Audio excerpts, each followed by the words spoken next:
Nous allons lire dans les livres de Matthieu 19, 16. We're going to read on a Bible of Matthew 19, from 19 verse 16 to 24. That's the first one. The second one is Luke chapter 16, verse 19 to 22nd. And the last one is Deuteronomy. Luke 16, 19 to 22nd, 22. And Deuteronomy 30,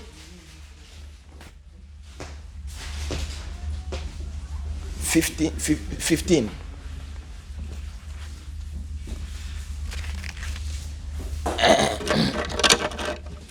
Je dois lire au nom des grands dieux. Amen. Quand je prononce le nom des grands dieux, il faut dire Amen. Il est votre Dieu, non? S'il n'est pas là, vous ne serez pas là. Il est votre roi. Quand je lis au nom des grands dieux, il faut pousser les cris de joie. Nous sommes dans la maison de l'Éternel, pas dans un morgue. Ça, ce n'est pas l'hôpital. Hein? Il n'y a pas un médecin ici pour quand vous allez piquer crise. Non. Ici, il y a un Dieu qui ne veut pas même que la crise puisse vous frapper. Il y a un Dieu vivant. Papa Richard, il faut dire que c'est le Dieu tout-puissant.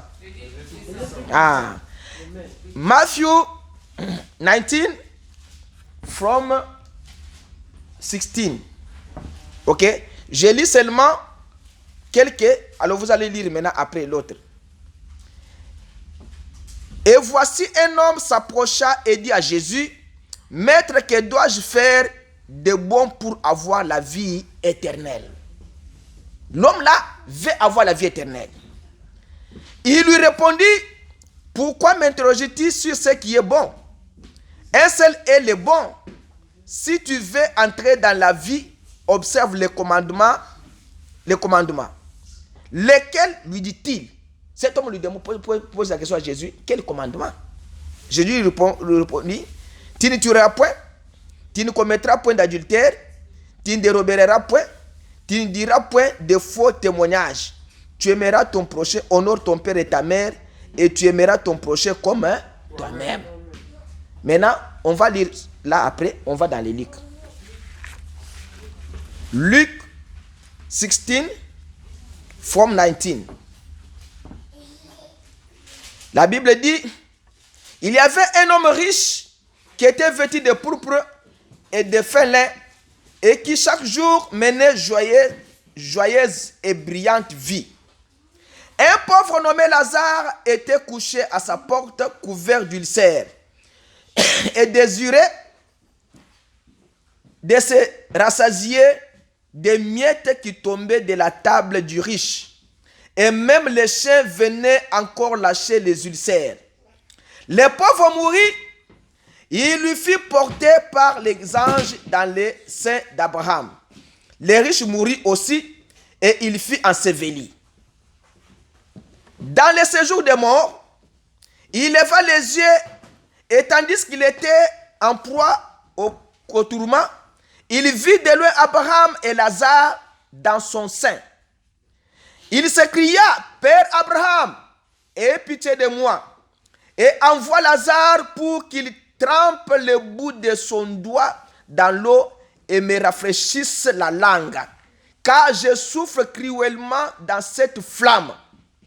Abraham répondit, mon enfant, souviens-toi que tu as reçu tes biens pendant ta vie, et que Lazare a eu les maux pendant la sienne. Mais maintenant, il est ici consolé et toi tu souffres. D'ailleurs, il y a entre nous et vous. Vous comprenez ce qu'il dit?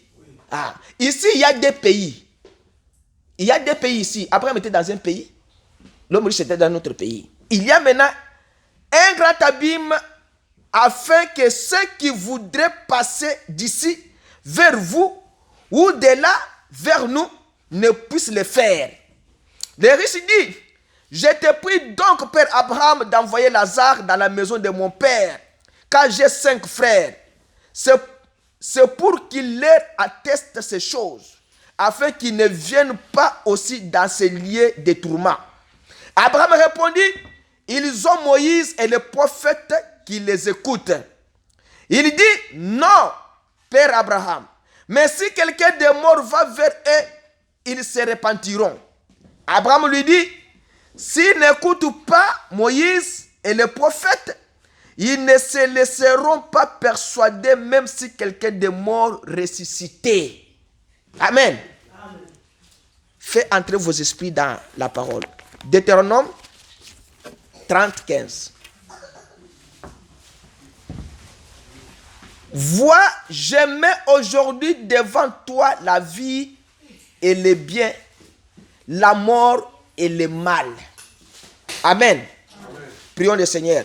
Éternel Dieu, c'est le moment opportun que nous allons parler de quelque chose ici, sur la destination finale de l'homme. Alors, apprends-nous Seigneur et ouvre nos cœurs à écouter ce que tu vas nous dire. Bénis-nous par ta grâce, nous nous recommandons à sainte main, et bénis mon frère et ma soeur. Déplace-moi du chemin, déplace-les du chemin, mets-toi à notre place, afin que nous puissions écouter ce que toi tu vas nous dire, au nom de Jésus. Amen. Amen. Ok, je vais prêcher sur votre destination éternelle. Alors, votre destination éternelle, c'est là où je dois prêcher. Alors ici, je vais vous dire ceci. Dans le matin que nous avons lu, c'est l'homme riche là, le jeune homme riche là. C'est lui qui, après avoir rencontré Jésus, il a demandé à Jésus, que puis-je faire pour avoir la vie éternelle? Alors Jésus lui répondit, tu ne peux pas tuer, tu ne peux pas commettre l'adultère, honore ton père et ta mère, tout ça, c'est fini. Mais le jeune homme là, c'était un jeune homme riche. La Bible dit que le jeune homme riche lui dit, j'ai observé toutes ces choses, que me manque-t-il encore? Alors Jésus lui répondit que oui, il te manque quelque chose. Maintenant, Jésus lui dit, si tu veux être parfait, vends ce que tu possèdes, donne-le aux pauvres et tu auras un trésor dans le ciel. Puis viens et suis-moi. Jésus lui dit, si tu veux me suivre moi, tu dois vendre tout ce que tu as. Tout chrétien, avant de suivre Jésus, vous devez vendre ce que vous avez. Quelle est la chose que vous avez, que Jésus vous demande aujourd'hui de pouvoir vendre ça afin d'hériter le royaume des cieux? C'est ça le problème avec les jeunes hommes riches. Dieu lui a dit, va, vends tout ce que tu as, viens et suis-moi. On vient comment et on suit Jésus comment? C'est là où il y a le problème.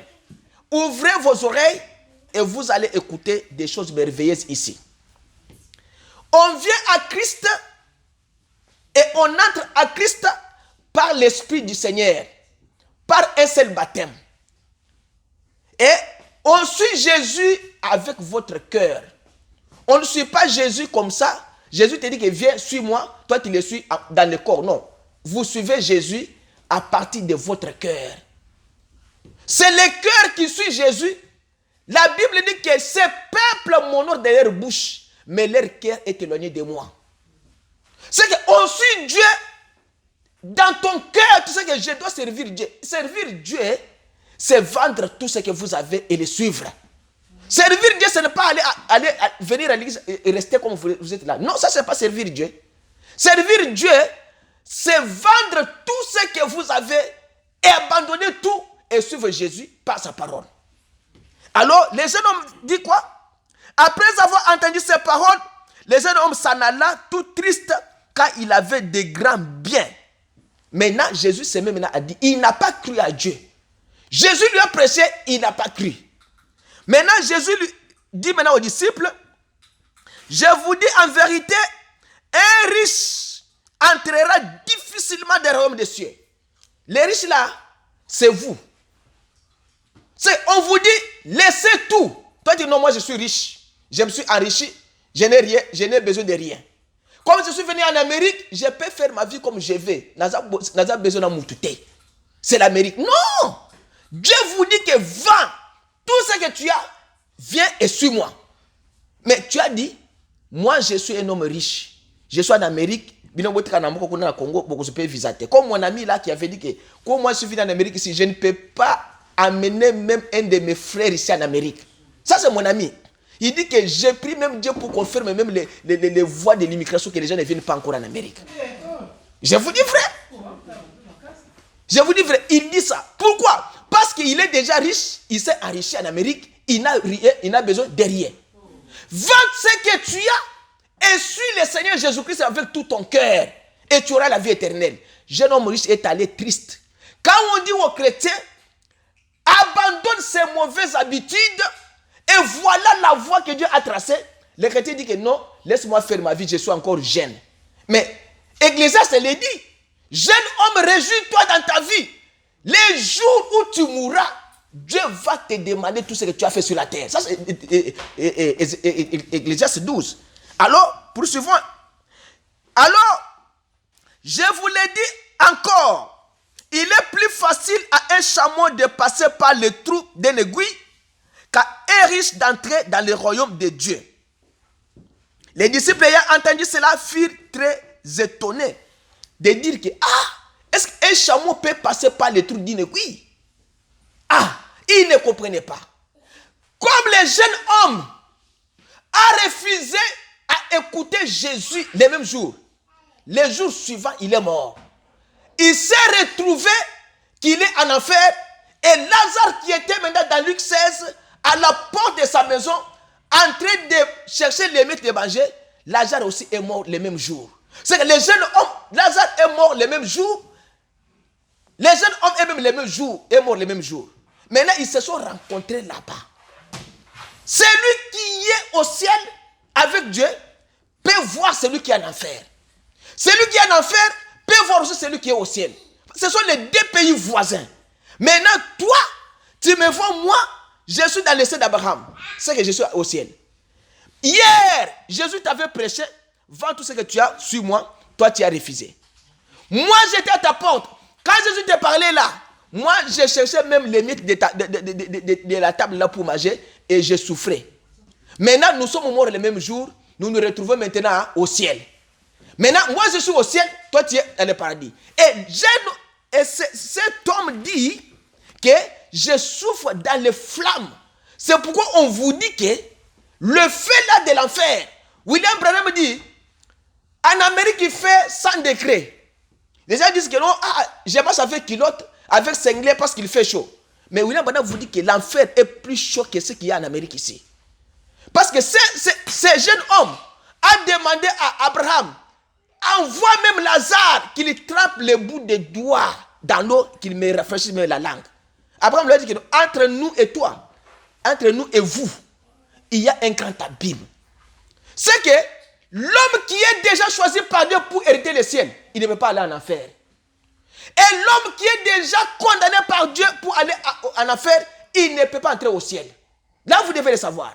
Si moi, Dieu, c'est que ma théophanie, dans le véritable berté qui est à l'intérieur, si ça se trouve entre les mains de Dieu que je serai au ciel, je n'irai jamais en enfer. Mais si votre être à l'intérieur, parce que vous êtes ici, c'est le négatif de votre être. Là, vous devez le savoir. Mais le positif de vous, se trouve entre les mains de Dieu. C'est là où vous venez.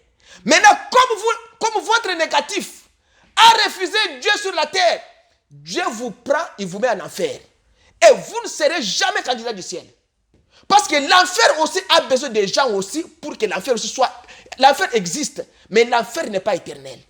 C'est le ciel qui est éternel, pas l'enfer. L'enfer, c'est quelque chose que Dieu a créé pour mettre les impies, les débauchés, les mauvais là. Après, Dieu va détruire l'enfer, il n'y aura rien.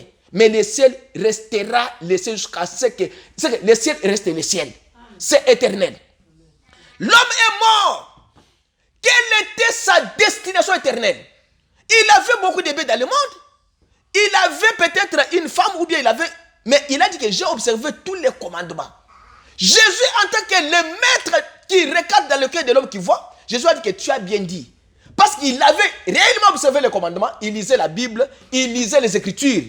Jésus a dit que tu as bien dit, tu observes tous les commandements. Mais il te manque une seule chose. Les voyages Dans ce monde, pour aller dans un autre pays, quelqu'un prend les sacs, il prend les habits, il met. Il met les habits, il met les ordinateurs, tout, il ferme, il met sur la balance et il voyage. Mais c'est différent avec le voyage du ciel. Le voyage du ciel, Jésus dit, vous devez vendre tout. Vous prenez votre sac là, vous enlevez le poids. Vous enlevez tout et vous laissez le sac vide et vous montez. Maintenant, Jésus lui parle. Les jours là, les soirs, l'homme meurt. Et l'homme rencontre Abraham et Lazare. Maintenant, la scène commence par là. Votre destination éternelle, vous irez où? Vous allez rencontrer Dieu ou bien vous allez rencontrer Satan dans votre chemin. L'homme a une destination. L'homme doit rencontrer Dieu. L'homme doit savoir que Dieu existe et il est le rémunérateur de tous ceux qui le cherchent. Quand vous cherchez Dieu, Dieu n'aura jamais la dette de quelqu'un. Ah, si vous croyez que Dieu aura votre dette, Dieu n'aura jamais la dette de quelqu'un. Dieu du ciel, il vous payera. Que ce soit les biens, que ce soit les mal. Vous voyez comment Dieu donne à jouer au piano aujourd'hui? Il a son salaire pour ses pianos. Vous voyez comment vous allez venir à l'église? Vous avez votre salaire quand vous allez venir à l'église. Mais si votre cœur n'accepte pas Jésus pour votre destination finale, c'est que même les pianos que vous jouez ici, ça ne dira rien à Dieu. Même moi qui vous prêche, si je ne fais pas réellement ce qui est la parole de Dieu, vous pouvez aller au ciel, moi je peux rester. Mais moi je ne resterai pas. Moi je vous dis que moi, jamais, l'enfer, je n'ai jamais rêvé mais l'enfer. Je n'ai jamais pensé même à moi que j'irai en enfer. Je n'ai jamais même marché comme ça, je dis que non, je suis candidat à l'enfer. Non, moi, je sais que je suis un homme sauvé. Je vous dis, par la grâce du Seigneur, je suis sauvé. L'homme qui part au ciel, il doit rêver le ciel. Si vous n'avez jamais rêvé le ciel, c'est de chercher à rêver le ciel.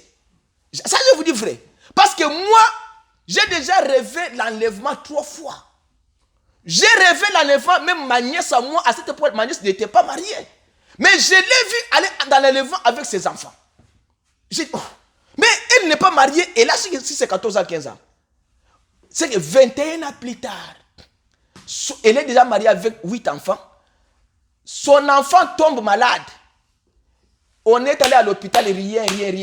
Un pasteur branhamiste, il est venu du message. Il a dit, venez avec l'enfant. On vient avec l'enfant, il impose la main sur l'enfant. Il prie bas, l'enfant se met debout, à le malade de cils. Lui, elle dit, moi aujourd'hui, on est natikali. Même la semaine passée, je parlais avec lui, j'ai dit, est-ce que toi tu es toujours à le message? Moi, je n'irai nulle part. C'est que l'homme qui va aller au ciel, il doit rêver le ciel. Si vous n'avez jamais rêvé le ciel, cherchez, demande à Dieu, je veux voir le pays qui je dois aller. Quelle est ma destination finale dans ma vie? J'irai en enfer ou bien j'irai au ciel? Parce que ce jeune homme ici, il ne savait pas que le même jour, Dieu va lui redemander son âme. Peut-être aujourd'hui, après cette prédication, Dieu va redemander l'âme de chacun de vous. Il peut dire que non, aujourd'hui je prends tel. Alors vous allez dire Dieu à quoi? C'est le moment que vous devez penser à votre destination finale. Où est-ce que vous irez après cette vie? Je vais vous dire quelque chose. Un homme qui rencontre Dieu. Ce jeune homme a rencontré Dieu, il a refusé l'appel de Dieu. Mais William Branham dit ceci, il dit que il y a un lieu où un homme peut venir un moment et ça le changera pour toujours. Quel est le moment là que vous pouvez venir et ça va vous changer pour toujours? C'est en Jésus. Ça va vous transformer. La parole du Seigneur transforme les hommes et les femmes. Si tu n'es pas transformé par la parole du Seigneur, et tu ne seras jamais transformé.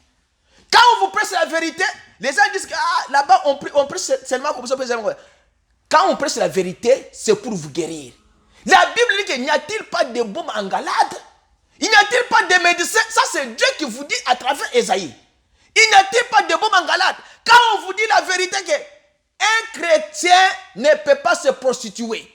Oh, moi dans cette église je ne peux pas partir. Mais dimanche prochain, je dois vous prêcher sur Monsieur le pasteur. Vous comprendrez ma camouflage sur ma église et à dimanche prochain, je dois prêcher sur Monsieur le pasteur. Que dis-tu? Alors, vous allez comprendre maintenant les choses qui se font dans l'église. Il y a des gens qui sont dans l'église parce que le pasteur leur dorlote. Oh, pasteur regarde comme ça que non, et la femme du pasteur vient à l'église, la femme du pasteur filme. Parce qu'il y a des femmes pasteurs qui filment.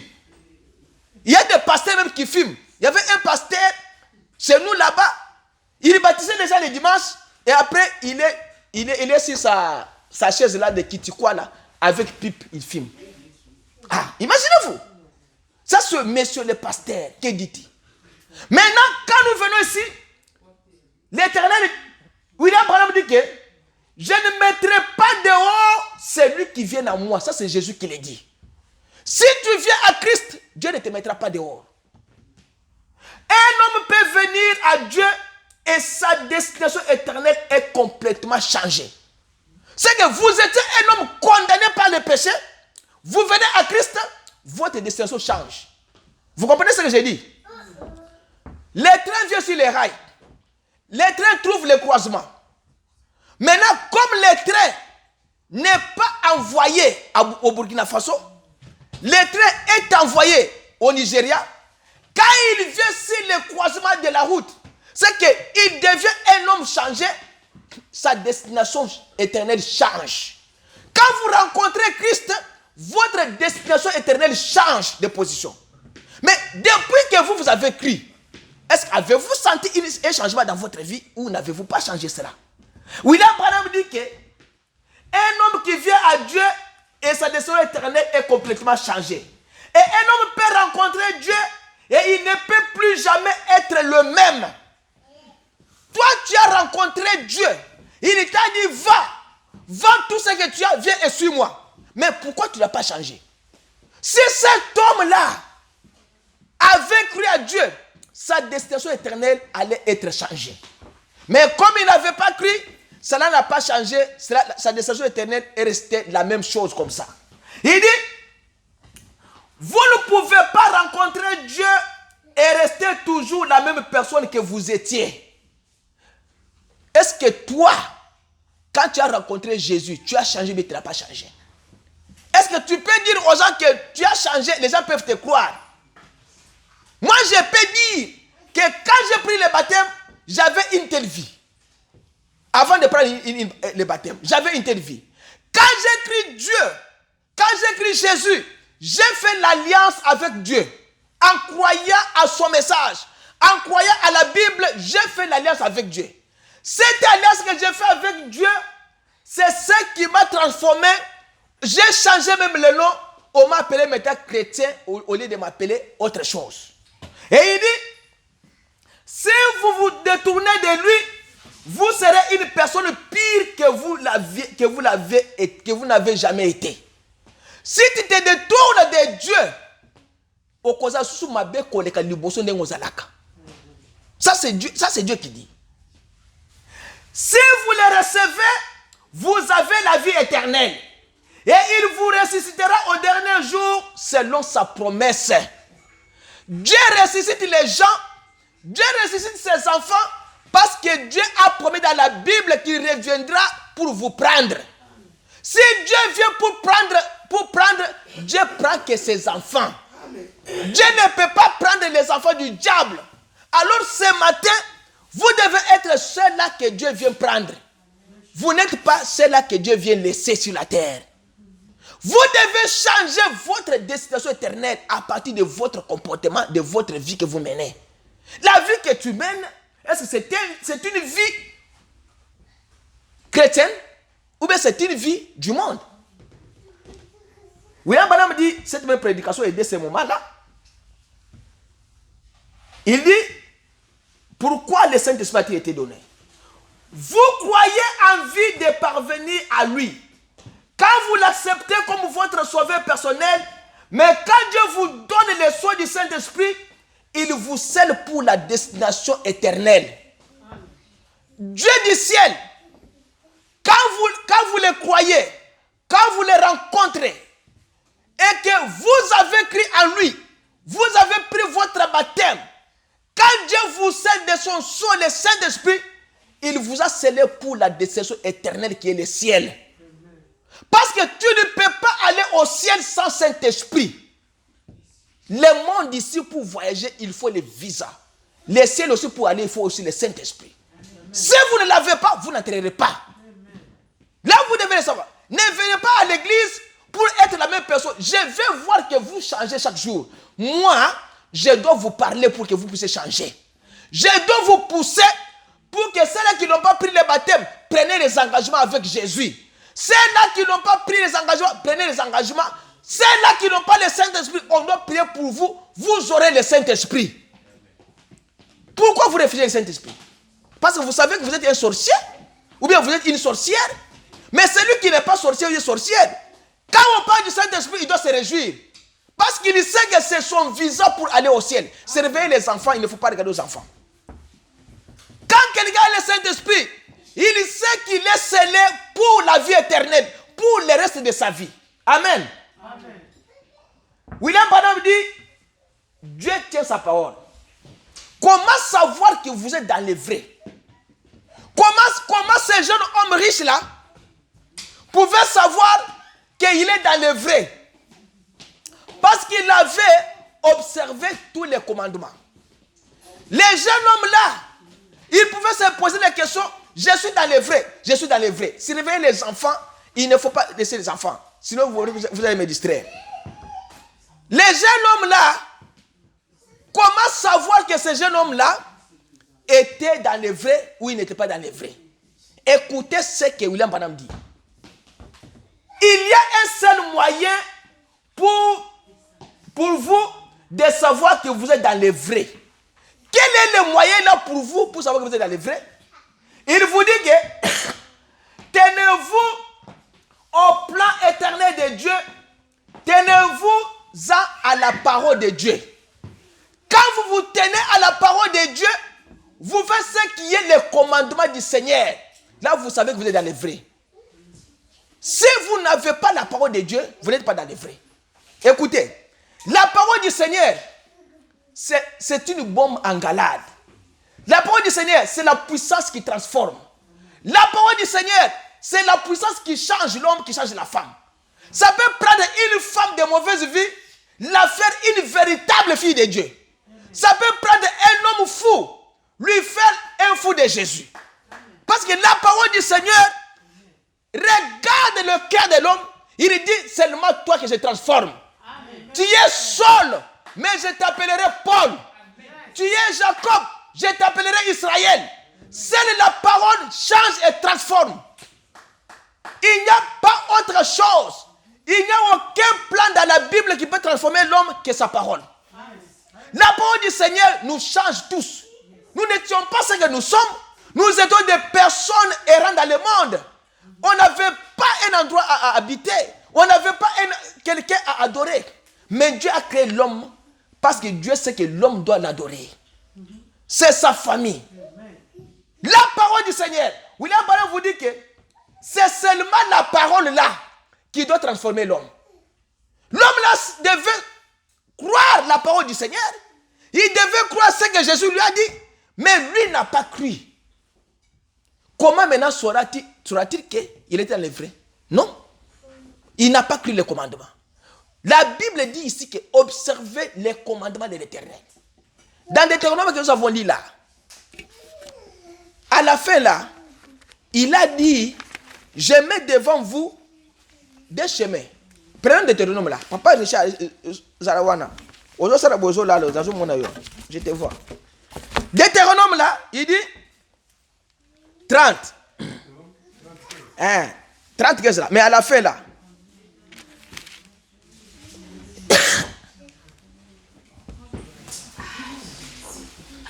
« 30-15, il a dit, c'est 30-15 non? Oui. Voici je mets aujourd'hui devant toi la vie et le bien, la mort et le mal. Maintenant, allons-y en bas là-bas. 19. J'apprends aujourd'hui à témoin contre vous les ciels et quoi? Et la terre. J'ai mis devant toi quoi? La vie et la mort. Deuxièmement, la bénédiction est quoi? Ah, maintenant Dieu vous donne la solution. Il dit, ton Dieu, la bénédiction, choisis quoi? La vie. Afin que tu fasses quoi? Tu vives toi et ta postérité. Ah, Dieu vous dit Je mets une malédiction et une bénédiction devant toi. Je mets l'enfer et je mets le ciel. Mais Dieu vous dit que je vous dis que choisissez le ciel. Afin même ta postérité. Frère, je vous dis ceci. Vous voyez moi Bertin. C'est que moi Bertin, mon origine c'est moi Bertin. Après moi, tous mes enfants seront comme moi. Amen. Ah, je vous dis vrai. Moi, je ne suis pas comme mon père. Mon père, ce qu'il a fait en 1930 quelque là, ça ne me regarde pas. Moi, je suis Bertin. Après moi, tous mes enfants, ma postérité sera bénie. Hein? Ils seront des grands. Amen. Il ne faut pas dire que non, les enfants de notre famille. Moi, mes enfants ne sont pas les enfants de ma famille. Ce sont mes enfants, moi. C'est que moi, Bertin, mon origine a commencé à partir de moi. Alors, tout ce qui était au-dessus de moi là, je ne connais pas. Je ne connais pas mon père, je ne connais pas mon grand-père. Mais je me connais seulement moi et mon Jésus qui m'a envoyé. Maintenant, la Bible dit que choisissez la vie. Moi, Dieu, je t'ai dit de choisir la vie. Toi et ta postérité. Et vous allez faire quoi? Vivre. La destination de l'homme. William Branham dit, dans les cas qui nous préoccupent aujourd'hui, vous devez prendre une décision de votre vie. Chacun de vous, que vous êtes là, prenez la décision de choisir Jésus ou bien d'aller dans le monde. C'est aujourd'hui. Vous venez à l'église par profit ou bien vous venez à l'église parce que vous n'avez pas un endroit à aller à l'église. Non. On vous dit ceci. Prenez la décision aujourd'hui de choisir le bien ou bien le mal. De choisir la vie ou bien la mort. Prenez la décision. Josué a dit, Josué 24, vous choisissez aujourd'hui qui vous allez servir.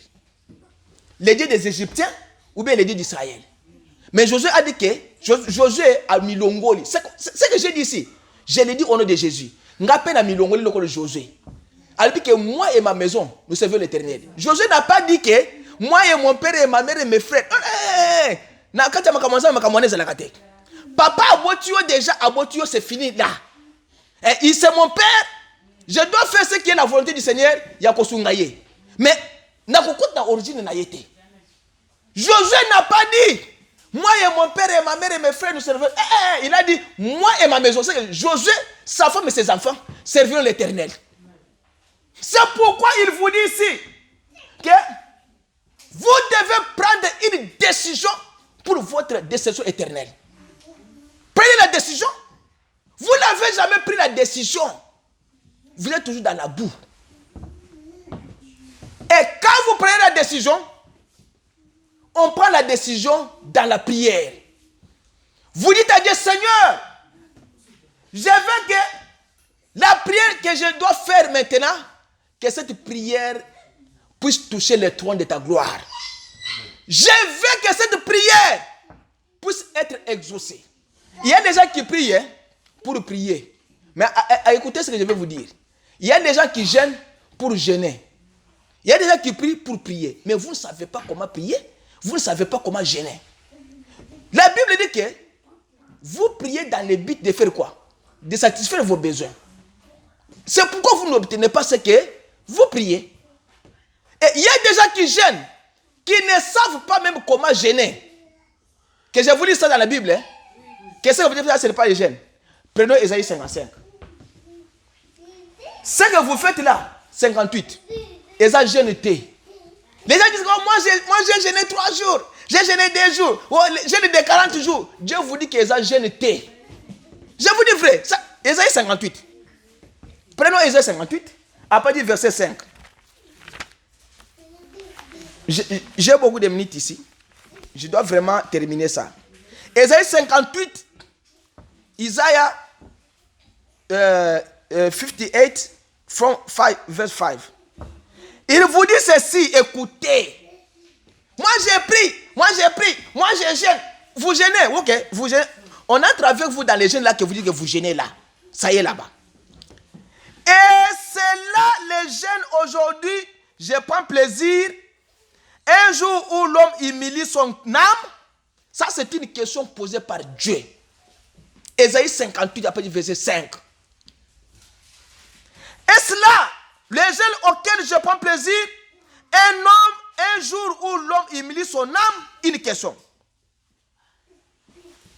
Courber la tête comme un jonc et se coucher sur les sacs et la cendre, est-ce là ce que tu appelles gêne? Dieu te pose la question, est-ce que on a des gènes? Qu'on les bilets, qu'on a un sac, est-ce que ça gêne? Ça gêne. Il dit, un jour agréable à l'Éternel, voici les gènes auxquels je prends plaisir. Ah, Dieu commence à vous détailler comment faire les gènes. Le premier gène là, c'est quoi? Détacher les chaînes de la méchanceté. Dieu commence à vous dire que l'homme c'est un homme méchant. Abandonnez tout ce que vous avez sur Jésus, tu as refusé. Papa Richard, sois avec moi. Je veux que tu sois là. Ok. Il dit, abandonnez quoi? Papa Richard, je vais t'attendre. Abandonnez quoi? Ah, tu n'es pas même là, tu dormais. Tu vois? Tu dormais. 6. Voici les gènes auxquels je prends plaisir. Détache les chaînes de la quoi? De la méchanceté. Ah! Dénoue les liens de la servitude. Toi, tu es en Amérique. Balar nyoso kaka bazo kaka na Congo. Ce qu'on appelle chaîne de servitude. Mutu moko aninga yo singa na loketo na Congo. Mbongo no sozo sala kaka ye mutu azwaka. C'est ça. Dieu vous dit que c'est jeune o inde na zolinga. Longole biloko ya famille wana. Makambu ya ko servir batu wana te. Dieu ne veut pas les liens de servitude. Quand on parle des liens, ce sont des liens de famille. Votre famille là, asala yo moumbu na bango. Yo osala kaka bango. Bana na bango fute bango classe. Yo muto sala makabo. Dieu vous dit que longole biloko na ndege na zolinga. Dieu vous dit ça? Bana na bango yo muto fute la classe. Yo muto opesa boza ebele na Amérique, boza ebele na Congo, na monde entier. Kaka yo muto tina kamboge pa ya papa. Comme tu tina kamboge pa ya bandeko. Babo mususu pona nini? Moi je le faisais na kata yango na kombo na Yesu. Na kata yango. Na tikaka utina kama mama nga muke ba musu na bo débrier boza ba mikolo. Ça c'est encourager le mal. Mutu mobimba mokona na mandefu tina kaka mbongo Yesu na kelo côté. Vieux, tinanga 40, tinanga 20, nzamba lobi ke longola ba lien wana ya ba servitude. C'est ça les jeunes que Dieu veut. Yo comment mumu na bango te? Je dis ceci, moi Bertin, mon origine c'est moi. Après moi, mes enfants seront bénis après moi. Et ça pas les grands frères nangaïté. Ce sont les enfants de la famille, mais ils ne sont pas mes enfants, je m'en fous. Il dit, dénoue les liens de la servitude, renvoie libre les opprimés et que l'on rompe toute espèce de joug. Partage ton pain avec celui qui a faim. Ah, il dit, les égoïstes, il ne faut pas déranger. Mais il sait, servez bien les enfants. Je ne veux pas. Triomphe. Enlève cet enfant-là, doit être là-bas, à côté de toi là-bas. Tu dois aller là-bas, à côté des lycéens. Ok. Il dit, partage ton pain avec celui qui a faim. Dieu vous dit, les égoïstes. Yo kabakate, maboko makasi.